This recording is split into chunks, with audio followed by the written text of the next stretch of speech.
Hello, and welcome to Signal Boost. I'm your host, Callie Pruitt, Senior Strategist for Grassroots Advocacy on APS's Government Affairs team. This episode, we have special guest Mark Elsesser, APS's Director of Government Affairs, here to talk us through the year. Welcome, Mark. Thanks for having me. Let's dive right in.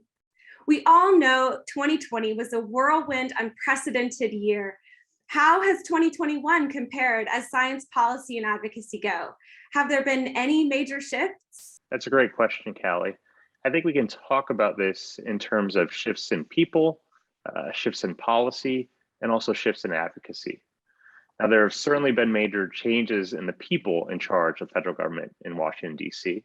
As you well know, 2020 was a presidential election year, and in January this year, we saw a new president and a new Congress in Washington. And anytime there's a change in administration, there are new policymakers who bring new ideas, new priorities, and new staff that we need to get to know and develop strong working relationships with. These relationships are key to making sure APS's voice is heard on the issues we care about.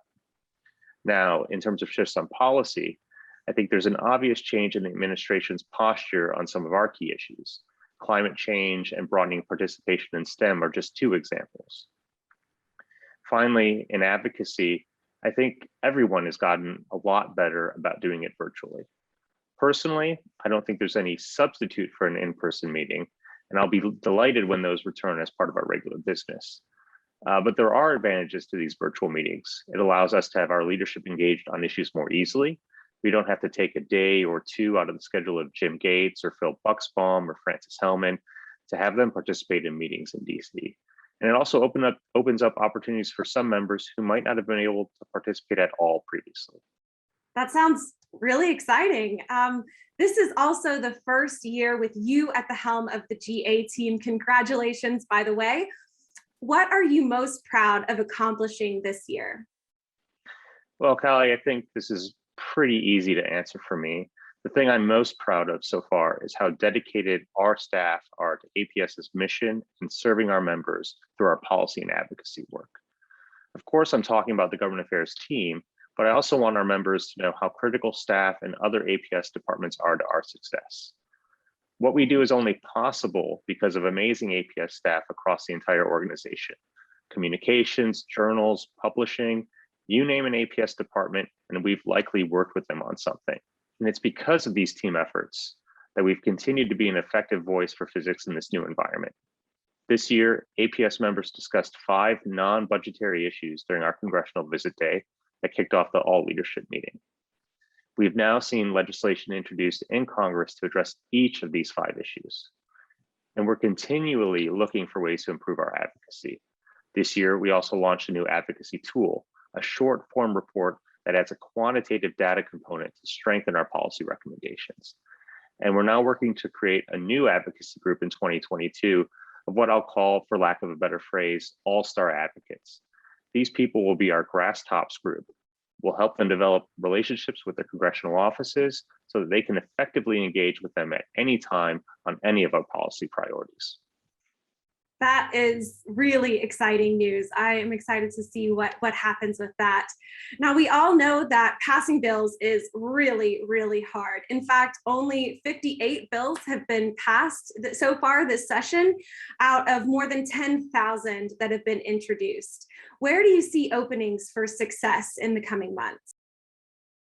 So I think really, really hard is probably an understatement. And I think your statistics actually prove that.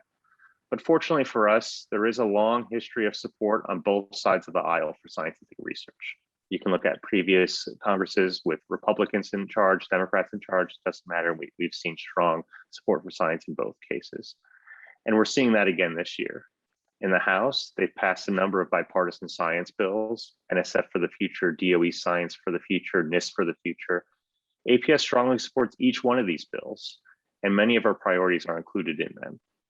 And in the Senate, there's a massive science and innovation bill, also bipartisan, called the United States Innovation and Competition Act, or USICA. Now, right now, the House and Senate staff and members are working to sort out the differences between these two bills, or these sets of bills.